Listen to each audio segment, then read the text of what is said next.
اللہ کی ایک آیت تسلی دیتی ہے بس ہمیں، وَلَا تَحْسَبَنَّ اللَّهَ غَافِلًا عَمَّا يَعْمَلُ الظَّالِمُونَ۔ ایتھیسٹ پتہ ہے کیا کہتے ہیں؟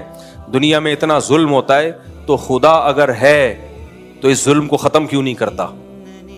یہ جو ملحد لوگ ہیں نا، خدا کے منکر ہیں، بہت دلیلیں دیتے ہیں، اتنا کچھ دنیا میں لوگ بھوک سے مر رہے ہیں، اتنا کچھ ہو رہا ہے تو خدا کہاں ہے؟ ایک طرف وہ کہتا ہے میں ماؤں سے زیادہ پیار کرتا ہوں، دوسری طرف وہ خاموش بیٹھا ہے۔ تو ہم ایتھیسٹ سے کہتے ہیں کہ تمہیں لگتا ہے وہ خاموش نہیں ہے، وہ پکار کے اس نے اپنی کتاب میں کہہ دیا۔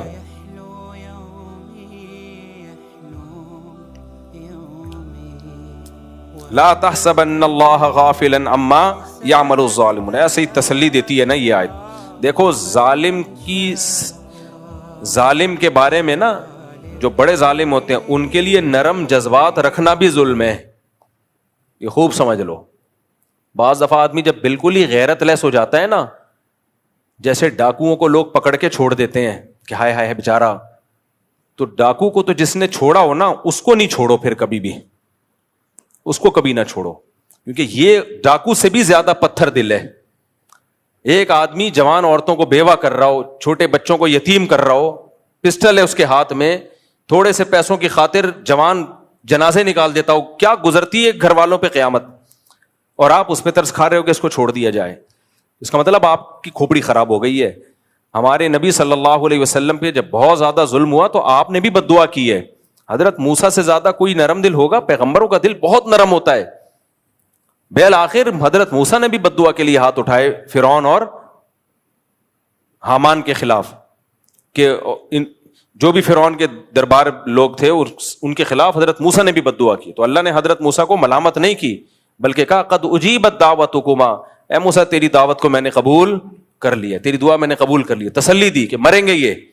ہمارے نبی کو اللہ نے کتنی تسلیاں دی ہیں کہ جو اسلام کے مسلسل دشمن ہیں، اے نبی آپ غم نہ کریں، میں ان کو سزا دے کے چھوڑوں گا۔ یہ جو بڑے بڑے ظالم ہوتے ہیں نا پتھر دل، ان کے لیے دل میں نرم جذبہ نہیں رکھنا چاہیے۔ تو تسلی ہمیں اسی سے ہوتی ہے بھائی، اللہ خاموش نہیں ہے۔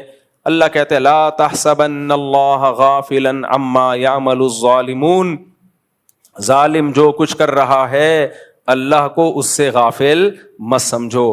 اے اللہ ہم کیوں غافل نہ سمجھے؟ تو سزا تو دے نہیں رہا۔ بھائی جہاں سزا کی ضرورت ہو وہاں آپ سزا نہیں دے رہے تو غفلت کا الزام تو لگتا ہے نا، پھر اللہ پہ بھی کوئی الزام لگا سکتا ہے۔ پھر اللہ تو اگر کہہ رہا ہے میں غافل نہیں ہوں تو پھر لگ تو ایسا ہی رہا ہے معاذ اللہ کہ تو غافل ہے۔ تو اللہ نے جواب کیا دیا، انما یؤخرہم لیوم تشخص فیہ الابصار، دیکھو میرا ایک قانون ہے، میں نے ایک دن ہے جس کو قیامت کہا جاتا ہے، میدان حشر کہا جاتا ہے، اس دن کے لیے سزا کو مؤخر کیا ہے۔ یہ دنیا دار الامتحان ہے، دار العمل ہے، دار الجزا نہیں ہے، یہ بدلے کا دن تھوڑی ہے۔ یہاں اگر کیش بدلے ملنا شروع ہو جائیں تو سب انسان کے بچے بن جائیں، سارے نیک بن جائیں۔